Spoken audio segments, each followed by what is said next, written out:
Conexão Ciência. Dando continuidade no Conexão Dia dos Professores, nossa conversa será com a professora Drica Souza. Ela dá aulas de filosofia do ensino médio e vai falar um pouco do que a motivou a ser docente e quais os maiores desafios que encontra atualmente na educação.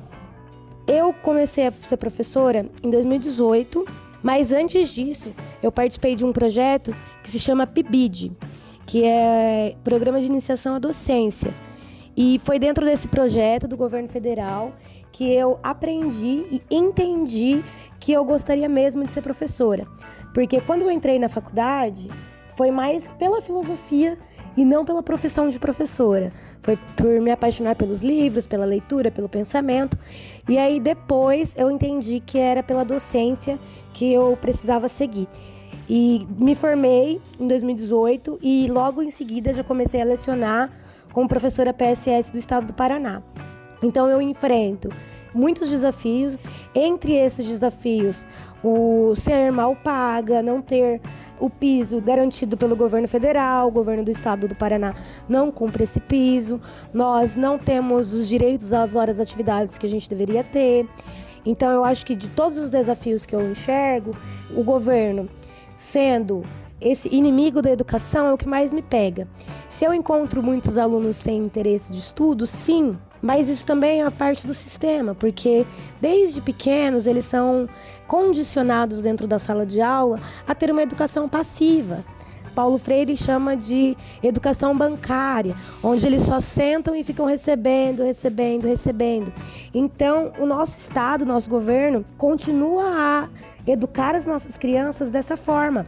De uma forma que não ajude na autonomia, que não faça eles entender que é com a educação que vai ter um futuro.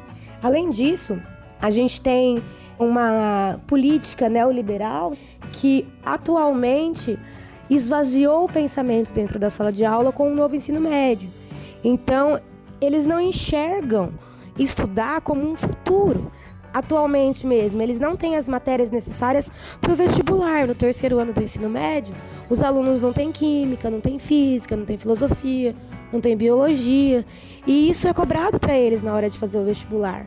Então, eu acredito que a falta de interesse dos alunos está muito relacionada com a política dos estados, do governo, de elaborar um movimento onde, dentro da escola pública, a gente continue formando mão de obra barata e não alguém para concorrer com os filhos da elite, né, às vagas das universidades. E os adolescentes entendem isso. A minha aula geralmente é dinâmica, procuro fazer intervenções que eles sentem de maneira diferente, que eles tenham autonomia, mas depende de turma para turma. Tem turmas que vai funcionar muito bem, tem turmas que não vai funcionar bem. Um outro desafio que eu tenho é que a carga horária de filosofia é extremamente reduzida.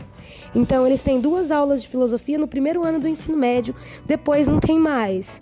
Aí é muito difícil, porque filosofia é uma matéria de grande nível de abstração, que eles não estão acostumados, com nível de leitura que eles não estão acostumados, que precisa ter raciocínio lógico, pensamento crítico, coisas que não são estimuladas para eles desde quando eles eram crianças dentro da escola.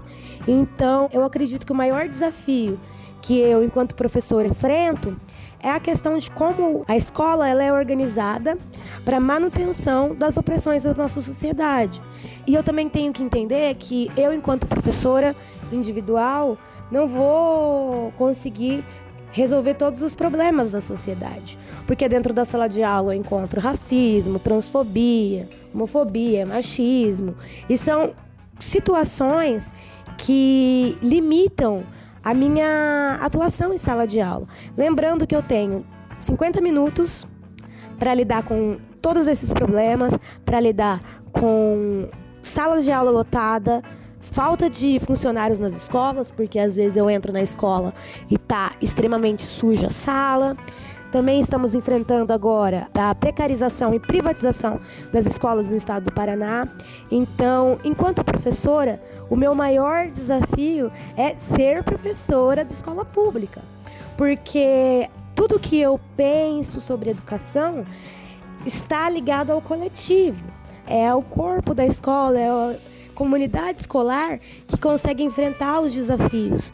E hoje a comunidade escolar está muito enfraquecida com as políticas do governo, com o excesso de carga horária, com o excesso de alunos na sala, com merendas que não são entregues aos professores, com salários baixos e uma classe que está totalmente desunida.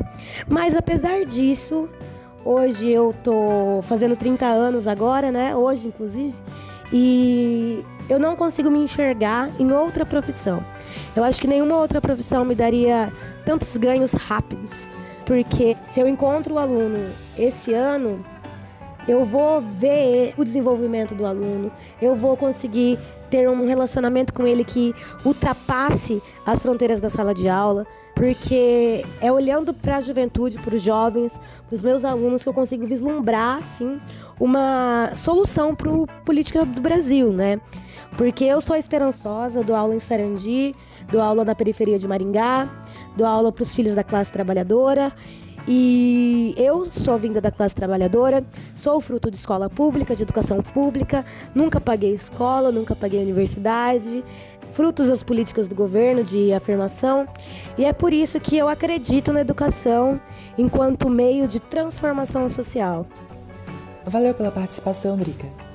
Fique ligado que, no próximo episódio, vamos sair do ensino básico e partir para o ensino superior com a professora Luciana Dias de Raimo, docente de letras na Universidade Estadual de Maringá.